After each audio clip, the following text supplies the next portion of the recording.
Today, we're going to learn how to experience God's healing in the broken parts of our story. And to do that, we're going to talk about the Japanese art of kintsugi.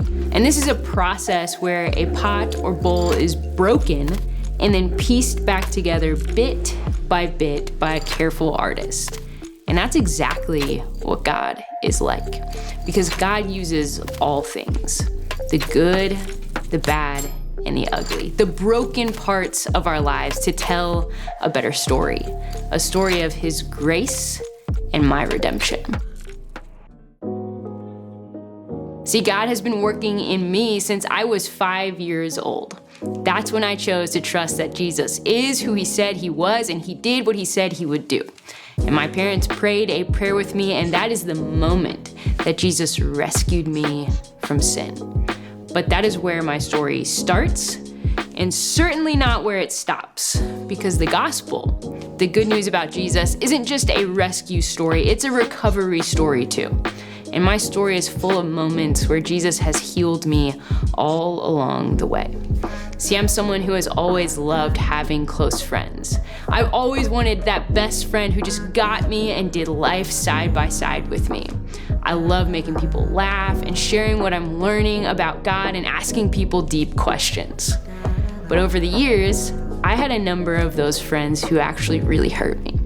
Some of them turned their backs on me, or used me just to get close to someone I was close to, or put me in situations where I looked bad on purpose.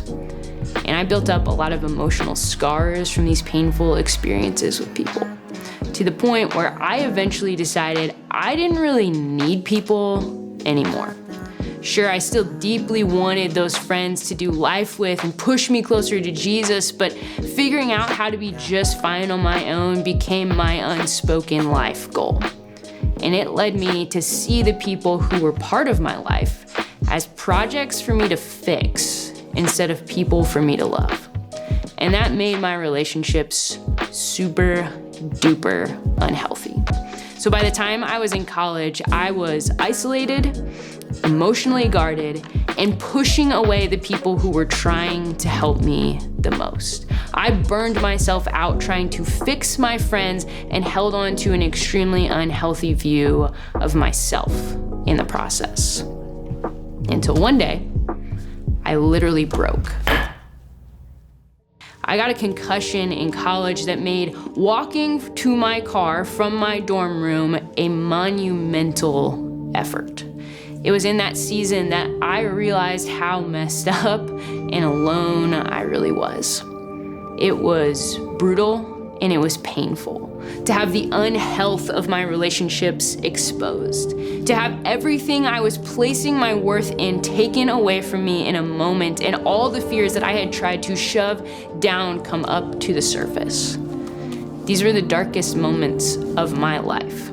I was depressed and I felt less than human.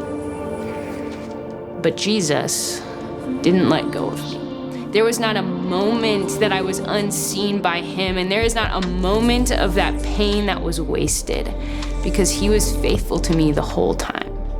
And bit by bit, God started to heal me. He showed me that my worth had nothing to do with all the things that I thought that it had to do with, and everything to do with the identity, purpose, and belonging that I have because of Jesus. And this was not an overnight realization for me.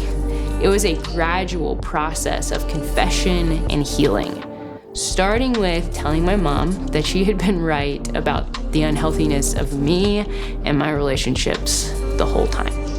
And as I walked through the 3-month recovery process of my concussion, I was also walking through a healing journey internally that, to be real with you guys, is still taking place today. It was a process of starting to re-engage at church with a posture to actually learn and let the Holy Spirit speak to me, about me. And then taking the step to serve and make sacrifices for the church family that I was learning to be a part of. And over time, it became clear that God was calling me to move from my hometown in Virginia to Oklahoma City to start using the gifts that He had given me to build His church. And so I did. And it was choosing to trust Him and keep taking those steps of obedience that led to the gospel continuing to shape my story. And it has brought me to the place where today, if you ask me what the best part of my life is, I would tell you it is the community of people I get to follow Jesus with. And the fact that it is literally part of my job to teach people what it looks like to live in healthy, Christ-centered community. Did you catch that? I went from hurt, alone, and broken to healed, surrounded by friends who are more like family to me, and empowered to share from my personal experience the beauty, healing, and impact that a community of people who are being changed by the gospel can unleash on the world. Now, I still find broken and cracked places in my heart that I am learning to keep surrendering to Jesus, because he knows right where to put them, to make something better and more beautiful out of my life than I ever could. So what I need you to know is if you have surrendered your life to Jesus, you are a new creation. The old is gone, and he is making something better and more beautiful out of you.